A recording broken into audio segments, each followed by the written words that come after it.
Hello, welcome again to Lightning in a Bottle. I am your host, Pastor Romel Moore, pastor of Kingdom Convoy Church.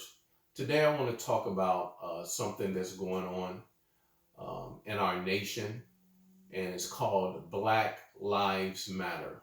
Now, I'm not going to necessarily deal with the organization.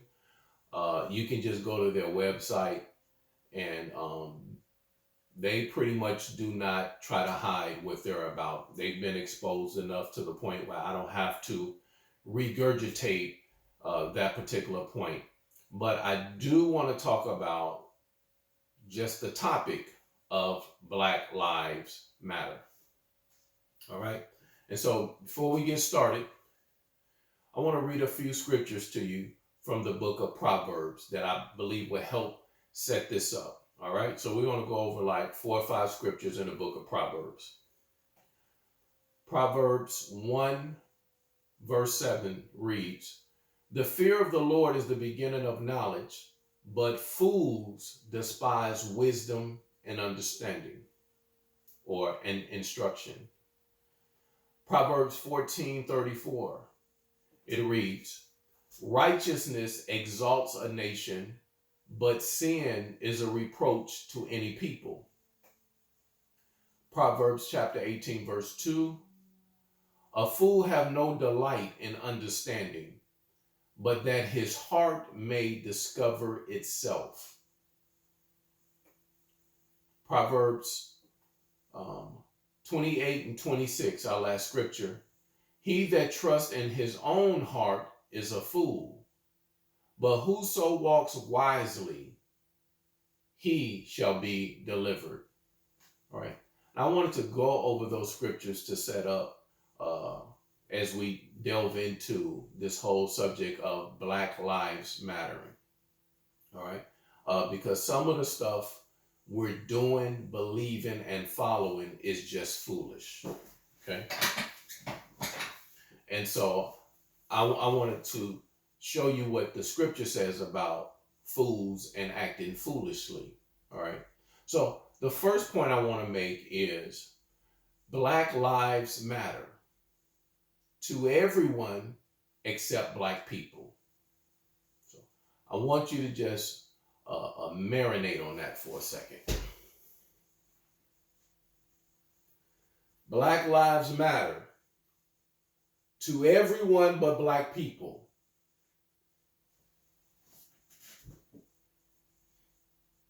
And I mean this. Okay. For some of you, you may hear that and be like, how in the world could you say that? Well, we're going to talk about it. Just because they're out there protesting and want to wear masks and burn some stuff down doesn't mean that matters. What they're talking about matters to them. And that's what I want to deal with. I'm going to say it one more time. Black Lives Matter to everyone but Black people. And that's the problem. Now, like most Americans, I was horrified and full of rage when I saw that officer put his knee on the neck of George Floyd until he was murdered. I can't explain to you, just as a human being, what that did to me. I can't explain to you the rage, the wrath, the anger that resonated on the inside of me. I literally wanted to tear some stuff up. Now, I'll be the first to admit that in those moments of seeing that type of injustice and hate, it can become a virus in your soul. So no one was more upset than I was. I promise you that. But I want to look at it a little differently. Let's look at this panoramically. And so, giving no excuse to what happened to that brother, he did not deserve to die. And the so-called officer who put his knee on that brother's neck for that amount of time, he should be thrown under the jail. Okay? So I'm not even dealing with that right now. But I want to ask the question. We know how we feel when we see a white officer or someone of another race murder one of our own. We all know how that feels. And in those moments, our emotions can become unhinged. But the more important question is, how is it we do not feel that way when someone black murders another black person? Does the value of a black man or woman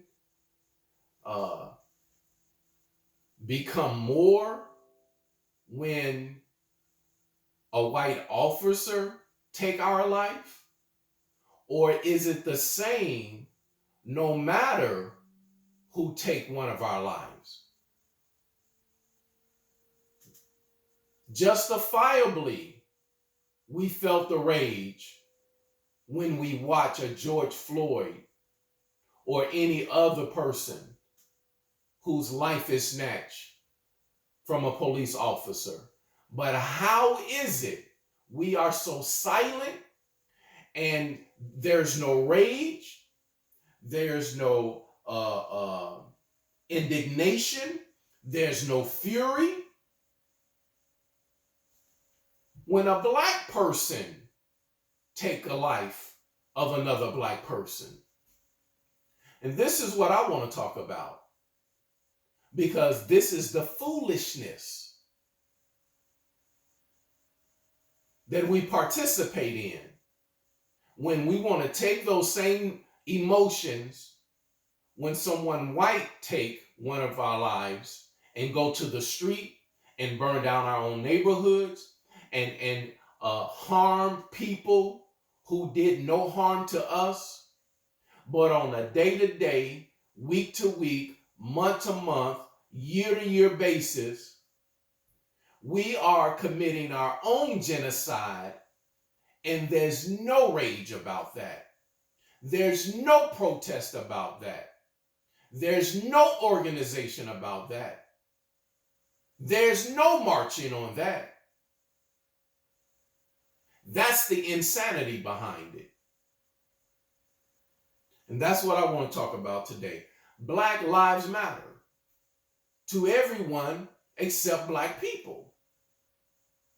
And then a lot of people have the nerve to get upset when you make this point. I'm not making this point to justify anything else. I'm making this point because this is the real battle. This is the real sickness. This is the real war that's going on.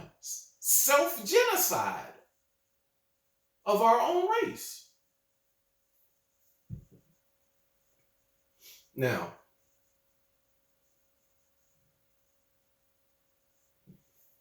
this is why I read those scriptures in the beginning on foolishness.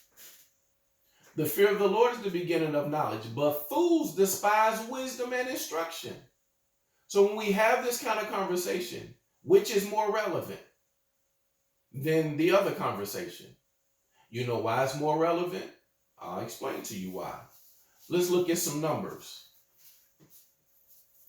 These are the stats, the numbers of people shot to death by police in the United States from 2017 to 2021. All right? Let's look at some numbers so we can separate the foolishness from the wise. In 2017, okay? People shot to death by police. 2017, the number of blacks shot by police was 223.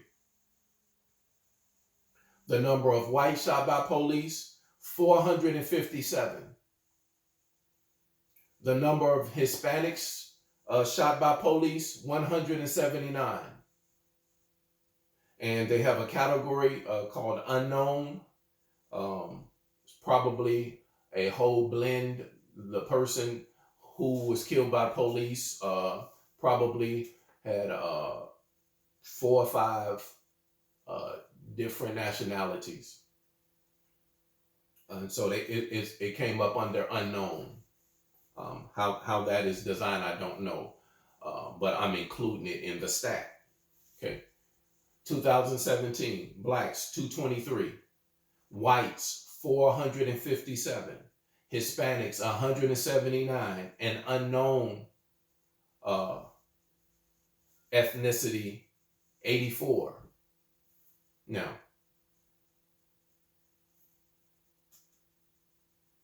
whites were doubled that of blacks killed by police in 2017.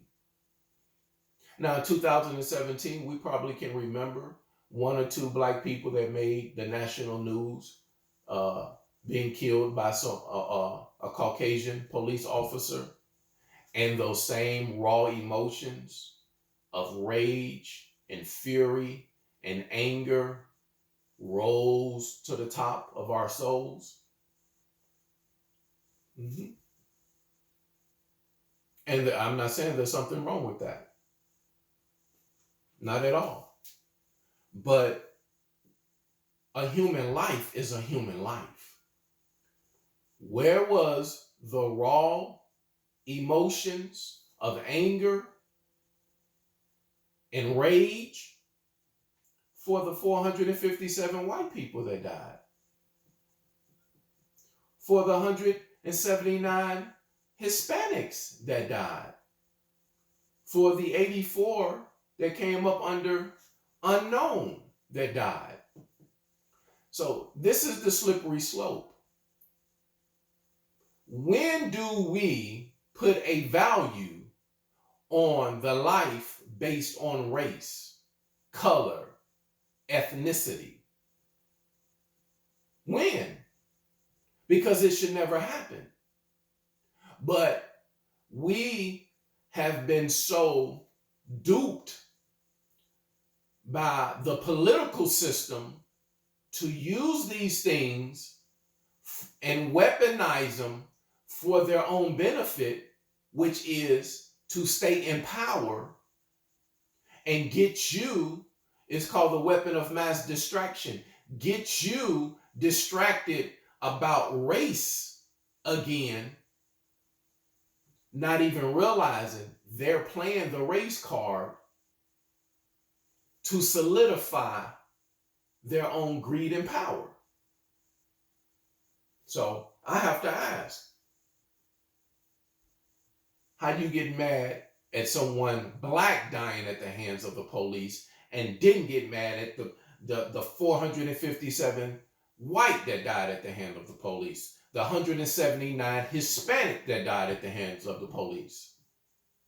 See, especially if you're a follower of Jesus Christ, where the scripture is clear, there's neither male or female, Jew or Greek, bond or free, but we're all one in Jesus Christ. But we've gone down this slippery slope. But I'm here to tell you, Alice got to come out of Wonderland.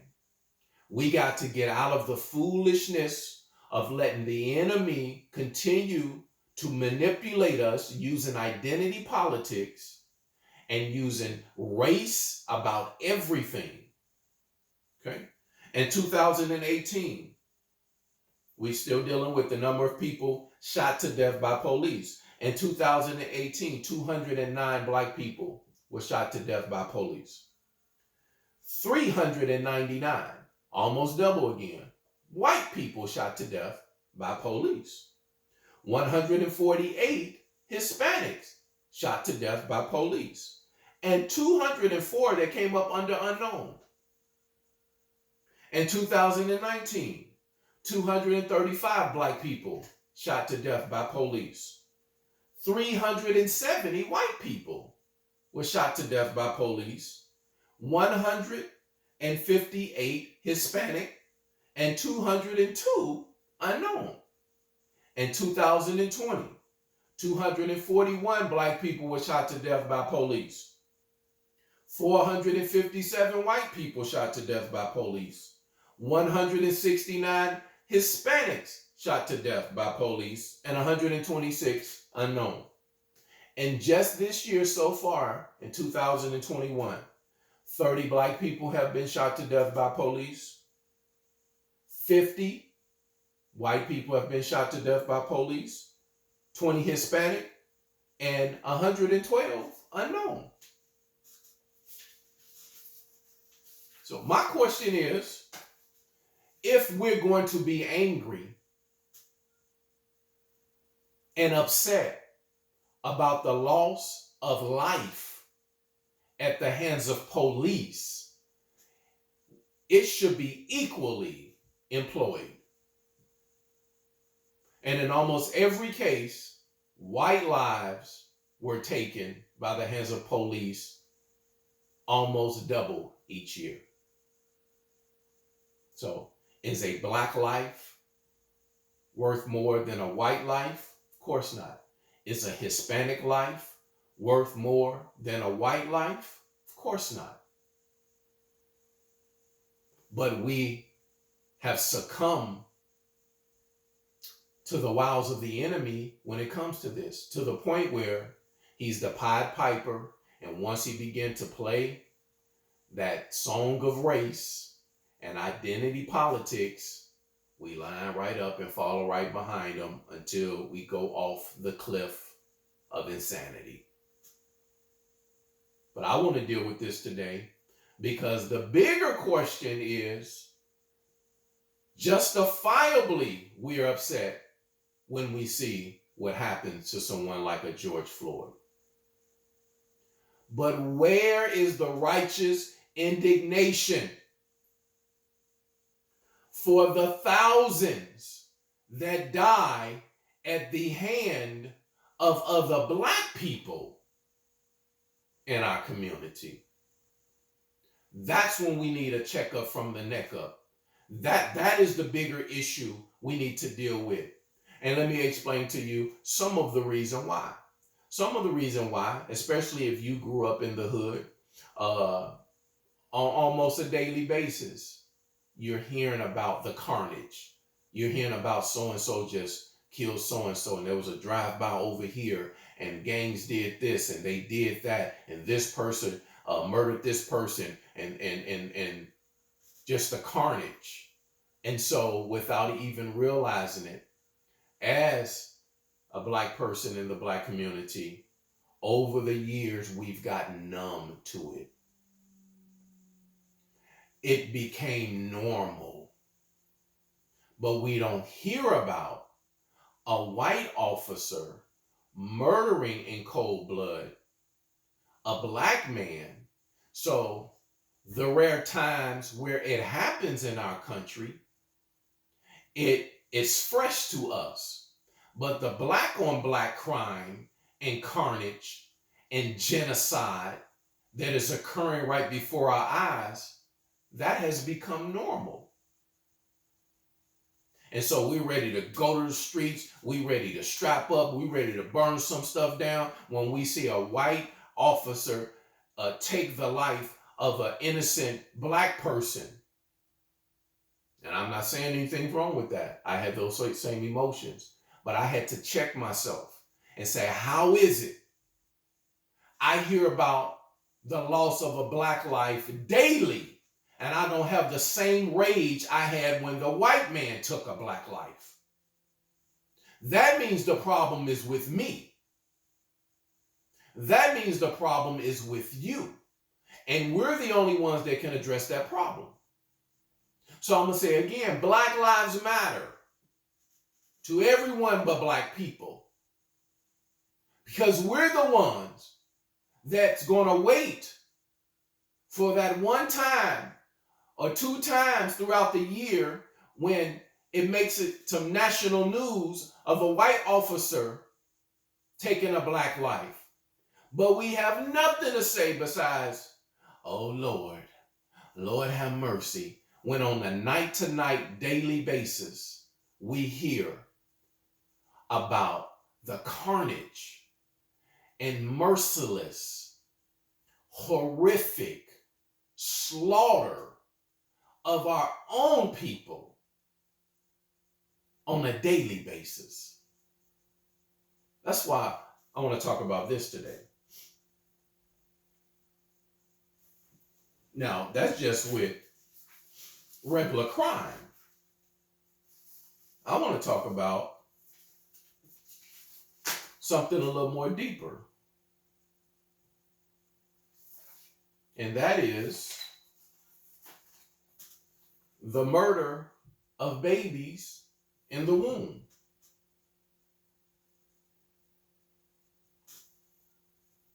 Why is it we don't want to talk about that? Why is it we want to just stay in our emotions about race when someone else take our life, but we don't want to look in the mirror at how we're taking our own life? Don't nobody want to talk about it. Well, I'm going to talk about it now. If I can find, there it is. The abortion rate for Black women is almost 5 times that for white women. Now, when you read the studies about this, it will tell you that this level, this rate of the murder of the innocent in the womb by Black women is because it comes from unintended pregnancies. You know, I'm baffled at how they carefully pick these words and these terms and these adjectives to describe our worst behavior. Okay. Just like abortion. Who in the world came up with abortion? It's called murder of the unborn. But see, it's more palatable if you relabel killing your baby abortion. And so when we try to explain the demonic behavior of our own people, of killing our own most precious life, the experts comes up with, well, it comes from a higher percentage of unintended pregnancies. What in the world does that mean? Does that mean a Black woman don't know if you plant a seed, you're going to reap a harvest? Does that mean a Black woman don't know if you lay with someone, you have the potential of getting pregnant? And it's amazing how they have no problem insulting our intelligence just to justify our bad behavior.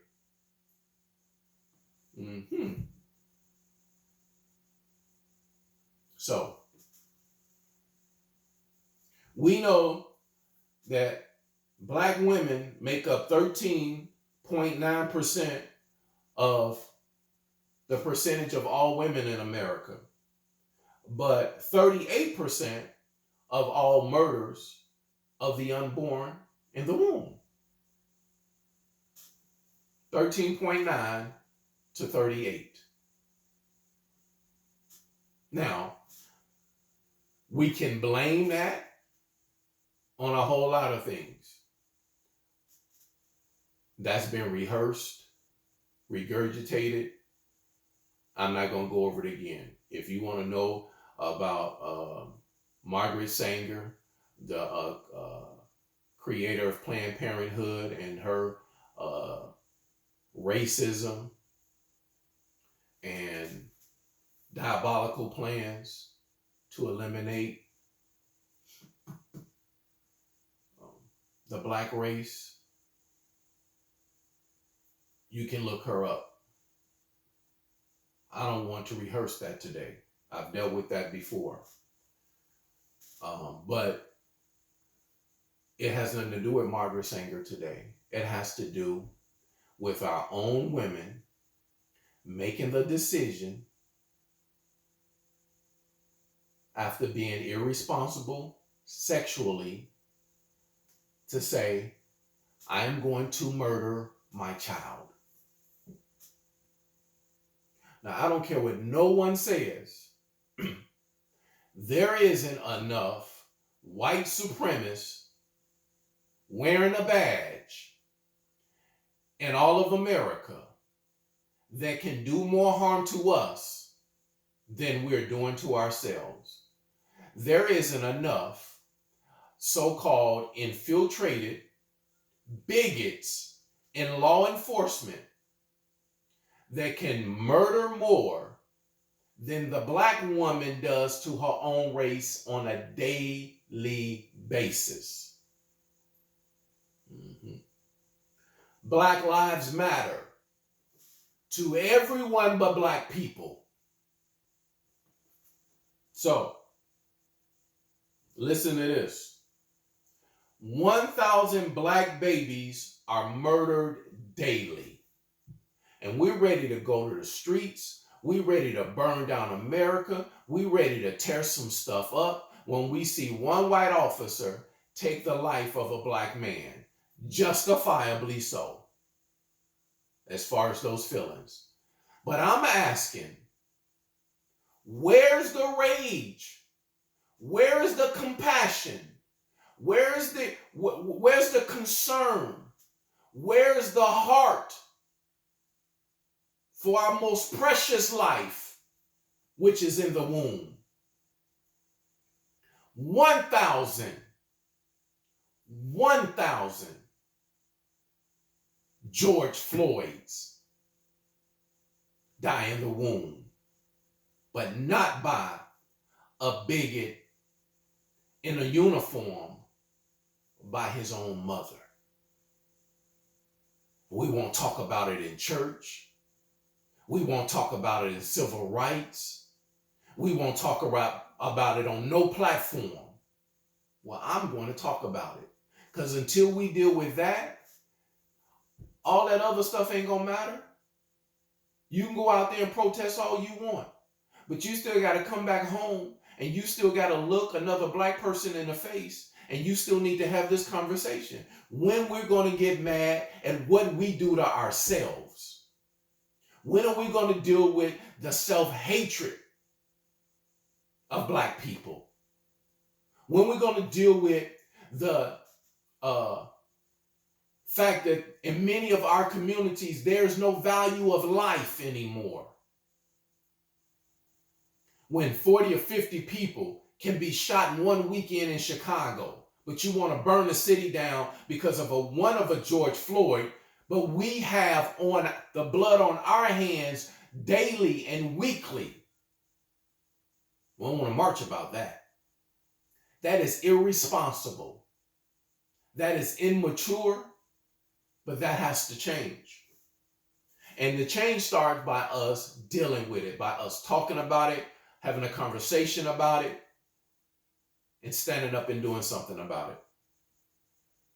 1,000 black babies are murdered daily. That's an abomination. Now, look at this. That means that 1,000 black babies murdered in the womb daily, that means it kills more black lives than HIV, homicide, diabetes, death by accidents, cancer, and heart disease among black people combined. Just the murder of innocent life in the black woman's womb. We are our own worst enemy. We're murdering the best part of us. Now, to look at this politically, someone said when at that 1,000 babies per day murdered in the womb rate, if we add up from Roe v. Wade until today, the number or estimate of black babies murdered in the womb, do you realize it comes to close to 10 million? Oh my God. That's a whole nation of black people.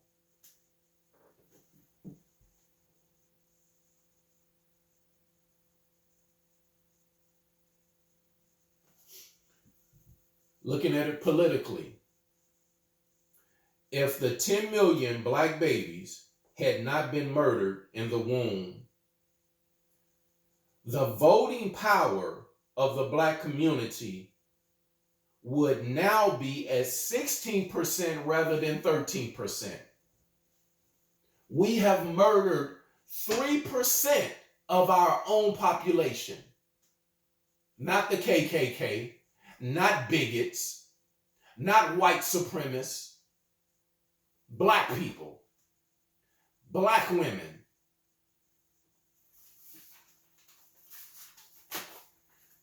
Black Lives Matter. And I see you wearing your shirt and you think you're making a statement, but somebody needs to write on there, it matters to everyone but black people. Because we don't even have the internal fortitude to even have this conversation with another black person. Someone like me bring this up, you're looking at me like I'm a sellout, like I did something to offend you by stating facts. But that's okay, because the fear of the Lord is the beginning of knowledge, but fools despise wisdom and instruction. A fool have no delight in understanding. He that trusts in his own heart is a fool. So I choose not to be foolish.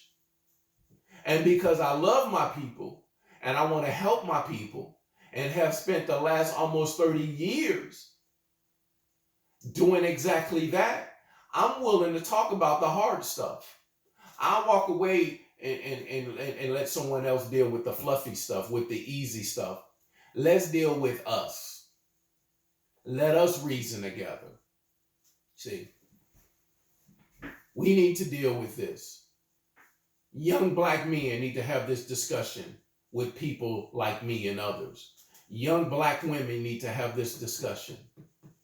How in the world are you outraged at what happened to George Floyd and you just come from murdering your own baby? How are you outraged at what happened to someone like George Floyd and you take up arms every weekend to slaughter your own people? It's called self-hatred. And it doesn't matter who else does harm to us. We don't have a right to be that outraged when we're the sickness, when we are the cancer. We're the very problem. Black Lives Matter to everyone but black people. So why am I bringing this up? Because it's time to deal with this. It's time to look in the mirror and say something about it.